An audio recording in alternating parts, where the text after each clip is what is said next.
You do not own your phone? You rent the permission to use it. You do not own your car. You lease access to its software. You do not own your home. You pay for the right to occupy a space the bank still controls. This is not an accident. This is the model, and it was designed exactly this way. Right now, in your pocket, on your wrist, in your living room, you are surrounded by objects you paid for but cannot fully control. You cannot repair them. You cannot modify them. You cannot even keep them running without permission from the company that sold them to you. You bought a product, but you were sold a service. And every year, the gap between those two realities grows wider. This is not about technology failing. This is about ownership being systematically erased. And it follows a pattern we have seen before. Every morning, you wake up to devices that stop working unless you agree to new terms. Your printer refuses to print because the ink cartridge has a chip that says it is empty, even when it is not. Your tractor shuts down because the manufacturer decided you do not have the right to fix it yourself. Your coffee maker will not brew unless you buy proprietary pods. These are not bugs, these are features. They were engineered into the product before you ever saw the price tag. You are paying more, owning less, and losing control faster than any generation in modern history. And the system that did this to you has a name. It is called planned dependency. And it has three ancestors. The first ancestor is planned obsolescence. It begins in the 1920s. A cartel of light bulb manufacturers realizes that if their bulbs last too long, customers stop buying. So they form the Phoebus cartel. They agree to limit bulb lifespans to 1,000 hours. Engineers who made longer-lasting bulbs were fined. The companies did not compete on durability. They competed on how fast they could make you come back. The psychology was simple. If the product dies, the customer returns. If the customer returns, the revenue is permanent. This was not about making better products. This was about making better customers. The second ancestor is the razor and blade model. King Gillette patents the safety razor in 1904. But he does not make money on the razor. He gives the razor away cheap, sometimes even at a loss. The profit is in the blades, and the blades only fit his razors. Once you bought into the system, you could not leave without starting over. The hook was convenience. The trap was compatibility. You owned the razor, but you rented the ability to use it. And every time you needed a new blade, you paid again. This model is now everywhere. Printers and ink, gaming consoles and digital downloads, smart homes and subscription services. You buy the hardware. They own the ecosystem. And the ecosystem is where the profit lives. The third ancestor is the service contract. In the mid-20th century, manufacturers of industrial equipment realized they can sell the same machine twice, once as a purchase, once as a maintenance agreement. The service contract guarantees access to repairs, parts, and updates, but it also guarantees dependency. If you break the contract, the warranty is void. If you try to fix it yourself, the machine stops working. If you buy third-party parts, the system locks you out. The manufacturer is no longer selling you a product, they are selling you permission to keep using what you already bought. And that permission expires the moment you stop paying. These three models merged, and they gave birth to something darker.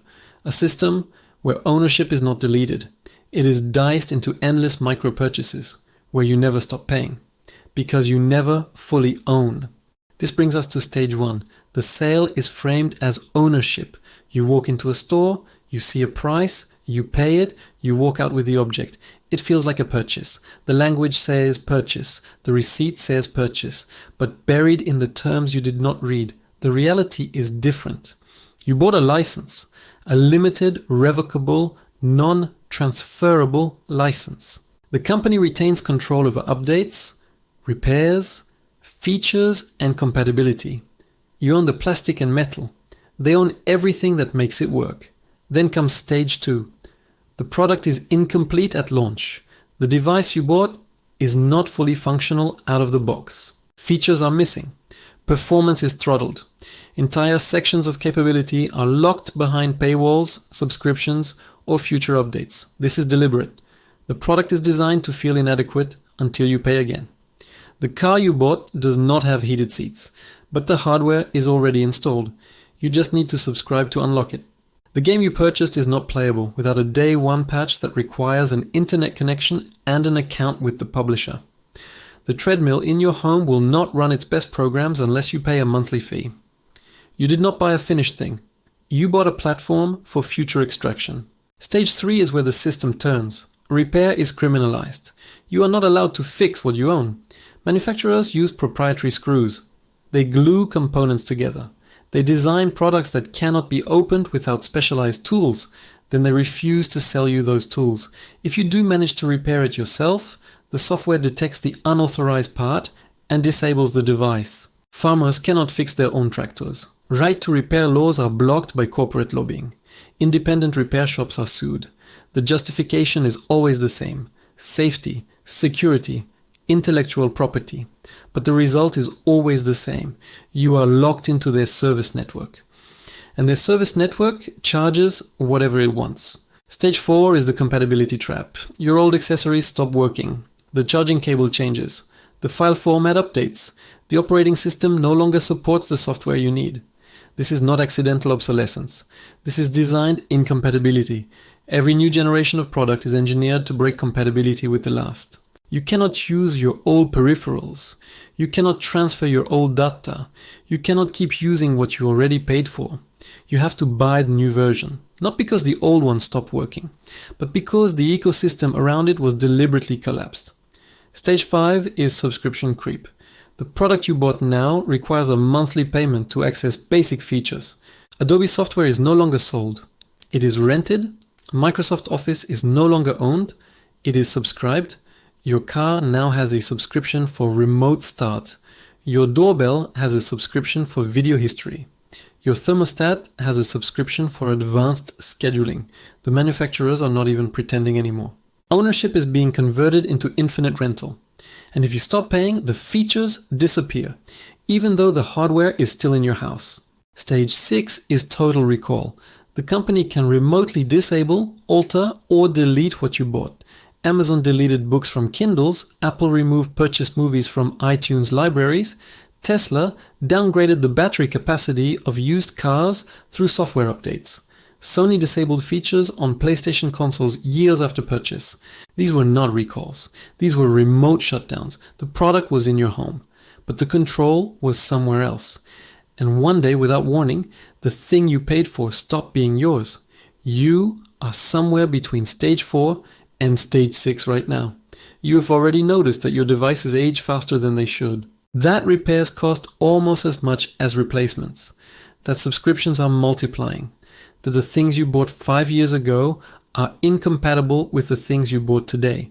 You feel the treadmill accelerating, and you are starting to realize that you were never meant to get off. Here is the math. A printer costs $80. The ink cartridges cost $60. You print enough in 2 years to buy 4 sets of cartridges. That is $240 in ink. For an $80 printer, the printer was never the product. Your future ink purchases were. The razor was free. The blades were not. The phone was subsidized. The apps and cloud storage were not. The tractor was sold at margin. The diagnostic software and replacement parts were not. Every industry learned the same lesson. Do not sell the product. Sell the dependency. This is not a conspiracy. This is a business model. It is called hardware as a service, and it is becoming the default for everything. Cars, appliances, tools, medical devices. Even the things that used to be the most permanent symbols of ownership, your home, your vehicle, your appliances, are being turned into subscription endpoints. The shift is almost complete, and most people do not even see it happening. The illusion is designed to feel like progress. Wireless, cloud-connected, smart, automatic, seamless. These words make the cage sound like convenience. But every feature that makes your life easier also makes you more dependent. Every cloud backup means your files are not on your device.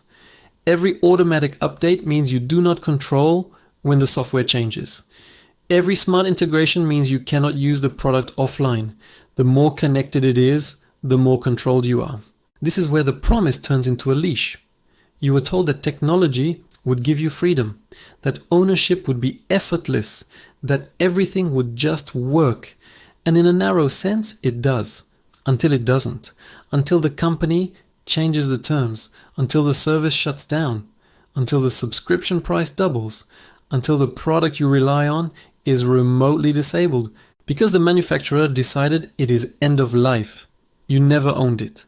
You rented the illusion of ownership, and the rent just went up. The companies are not hiding this anymore. John Deere argued in court that farmers do not own their tractors. They own a license to operate them. Tesla claimed that you do not own the software in your car. You license it. Apple says that you do not own the movies you bought on iTunes. You purchased access, and that access can be revoked. This is not fringe legal theory. This is the mainstream corporate position. Ownership is dead, and they killed it. So what do? You stop pretending the game is fair. You stop buying into systems designed to trap you. You stop upgrading every time they tell you to. Here are 3 rules. First, buy products that can be repaired. Look for modular designs. Avoid anything with proprietary parts or software locks.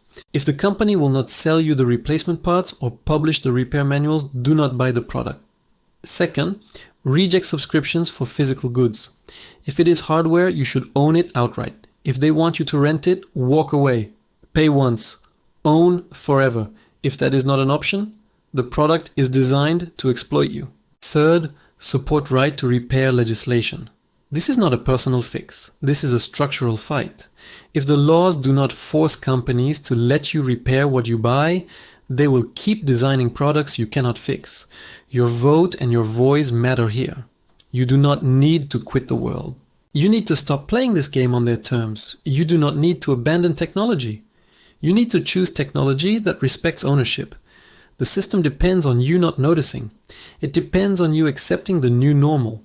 It depends on you feeling too small to resist. But you are not small.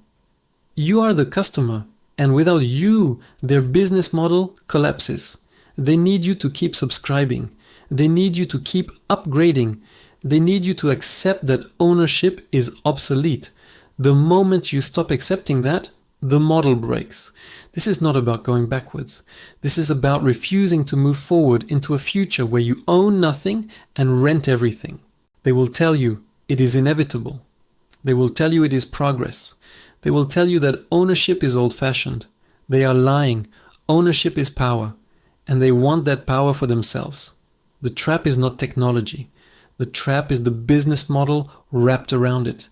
And the only way out is to see it clearly. You now see the map. You know where you are inside it. And you know what comes next if you do nothing. If this opened your eyes to the cage you are living in, subscribe. Because in the next video, we dismantle the rest of the illusion.